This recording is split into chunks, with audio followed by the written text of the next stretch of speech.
the game. What went wrong offensively? Started off pretty good.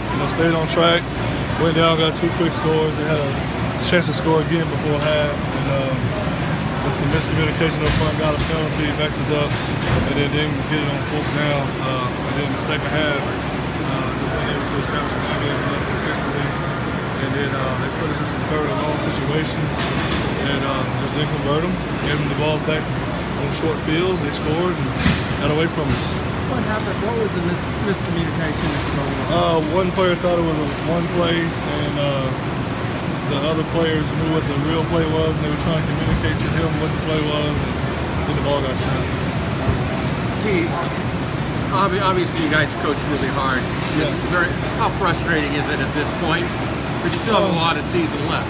A lot of season left. It was a lot of positives tonight. It really came out and we focused on starting fast and scoring in the red zone. The players came out.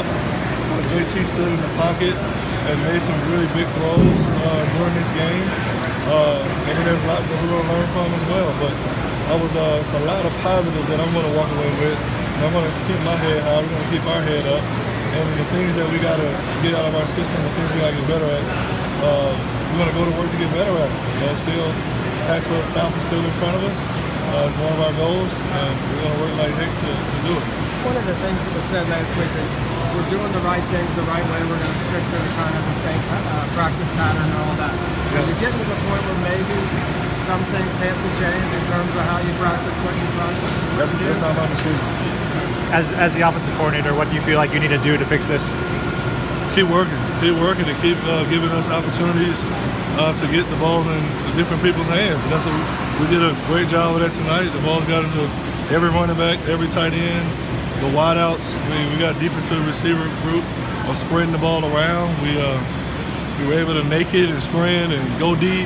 The quick game kind of became our run game. When we weren't able to get the run game that we wanted, I went to start to get quick passes. I know we couldn't just stand back there and wait all the time to throw deep balls. And so kind of shifted to the quick passing game to suffice for the run game that we couldn't get on track in the second half. Without the benefit of the film yet, why do you think a running game was so anemic tonight? There was a couple different things. One, early, it was fine. And then just misses from what I saw upstairs. I haven't watched the tape yet again, but I got to see exactly what it was because it just looked like the bats couldn't get going. We couldn't get to the second level, and whatever it was, whether it was physical, whether it was mental, I got to see exactly what it was. During the middle of a game, you try to fix it. I went back to it. Then we lost yards on a short 2nd and 2s, and we lost yards maybe 3rd and medium. And at that point, by the time we got the ball back, they had scored on the blocked field goal. So it's time to go to the passing game, try to get some points on the board. Is it almost time where the quick passing game is the game that you got to play, and you use the full Well, line? going in, I knew this was a front that gave us a hard time running the ball last season, and they came back and returned a lot of veteran guys on their front 7. So that was understood coming into the game. But I still wanted to establish a run game early, and we got 2 rushing touchdowns, and those things worked early. But once it became the kind of game that it became, you got to try to get points on the board. So that's why I said I made a shift mentally to the quick game and things of that nature to take the place of the running game. But young quarterback, that's something that JT is really good at. He sees it really well. He's really good at getting the ball out and seeing things. I thought he made some really big reads tonight, some big time throws. I'm really proud of him for the way that he played, and the guys around him. Amara played great. Bayless Jones, all these guys. So it's a lot of positive I'm going to take back. I haven't watched the tape yet, but I feel encouraged, going into next week because I feel like we took a step forward. We just didn't win the game. Just didn't do everything right that obviously you want to have if you want to have your way. Your offense could play quite a bit better in the past, like year 1 for you. Why do you think there are still different units or still a collection of players that aren't playing to their capability? Well, we're still growing. We're still coming together. There's a lot of new pieces. Everybody want to talk about Sam Darnold, and yes, you got to replace Sam, but you got to replace Rojo, you got to replace Deontay Burnett, and you just have to replace chemistry in general. You can't just lose players and think to have all the time the same production just right off the bat. Are we going to get there? Yes, we're going to get there. But we're learning as we're going. They're learning how to play against each other, with each other, who they can trust and how they can trust them and what guys are capable of doing. And so I understand that. I've been a part of that. And so, and it all turns out for the better. So I'm really proud of the way that the guys approached this week and the way that they fought to the end. It didn't go our way. We didn't do everything right all the time. But I'm not walking out here with my head down feeling sorry. I feel good about where we are. I thought we took a step forward tonight. And we're going to keep growing and keep getting better. How hard is it to call plays when you're just not sure where that breakdown might be? You got to trust the players. You got to trust them. And I'm never going to stop trusting the players. I'm never going to, blame them or anything of that nature. I'm going to call the plays. That's what my job is to do. And whether it works or doesn't work, our job is to go back and correct it. They're young men. They're learning. And so that's just how I approach it. I'm going to call the plays, and I'm going to trust them to make the plays. And I'm not going to change that. Coach, when do you think your guys are going to start clicking and start learning to play and, things will start going smoother? I felt a little bit of it early in this game, and whether it was the run game, the RPO game, the deep shots down the field, staying on track and not getting in third and longs, I got that feeling in this game. And there were times where we did, move the ball down the field. And we had some penalties that were really unfortunate tonight. It was some very untimely penalties where the momentum was going really good. We're making plays, we're moving the ball, and just really untimely penalties at the wrong time. And that just kind of knocked us off rhythm and changed some play calls. You may have something dialed up for a 1st and 10, and it's 2nd and 20 or 1st and 20. That call changes. So just got to deal with it and keep going, and we'll watch the tape get better from it. Coach, how do you make sense of scoring 14 in the first and then getting shut out from there on? We didn't put it in the end zone, That's all I can say. Going to watch the tape and find out exactly what it was. Yeah. It felt like as if, to me, in the second half, the ball would move, and then whatever would happen would get us in 3rd and long, and then 3rd and long is tough. But from a protection standpoint, and just from the routes, you can't expect us to just stand back there with a good pass rush up front with the pressures that they were running. So we're trying to get people open in the time given. And that's just tough sledding when you're in 3rd and long. It's just hard.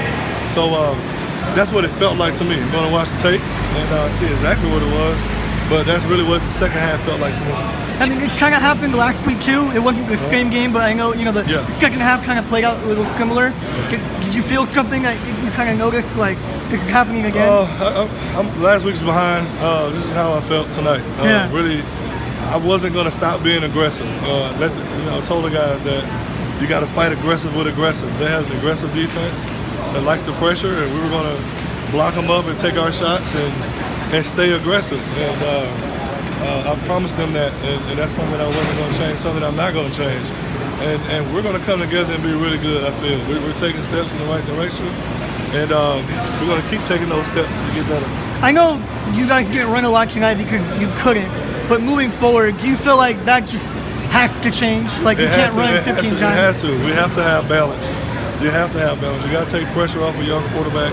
You got to be able to do that with the run game. Tonight, I thought the nakeds and the things off of the run game work better than the actual run game itself. And you don't always want that, but so we'll go back to work. I really believe in this team. I really believe in these players. I think we have something special in the makings. We just got to continue to get there, and one day it's going to click, and we're going to all be happy about it. Is this a team that maybe uses the passing game to take the pressure off the running backs? It could be. Tonight it became that. Like I said, having to use a short passing game to make up for the run game, the struggles in the run game, and you may have to do some of that. I couldn't come into this season saying that with a true freshman quarterback, but I'm learning as I go, and I'm learning him, and he's, we're learning each other what he's good at. He's really good at that. So we're going to keep growing things of that nature and build around him and build around our run game. We gotta find a way to have that balance. Are you guys asking too much from him right now? One more time. Are you guys asking too much from him right now? No, he's awesome, man. He talking to him on the phone during the game. He saw it. He saw it really good. He knew what was happening to him. He corrected some protections, and they were giving some really challenging looks. No, he's doing a good job mentally tonight.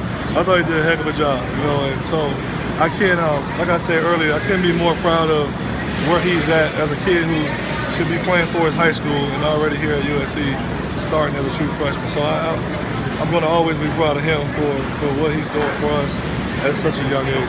If you're satisfied with the quarterback play, then I wonder, are you a bit confused by other units on the offense right now? Then I'm not gonna say confused. It's just it just hasn't clicked, you know, for whatever reason. You know, you get sacked with people rushing forward guys. You know, when they're playing coverage, the guys are open, but you get hit. You know, and then the next time it's something. You know, it's not one thing, and so that's the part of our chemistry that has to gel is when 11 guys can do the right thing on each play. And it's never going to be perfect in football. It's just football. You're never going to know what they're going to do every time on defense. And that's where experience and leadership and chemistry takes over. And so we're 3 games in with a lot to go ahead of us. And I'm just happy to get back to work on a short week to see how much better we can get before our next game. thank you. Good.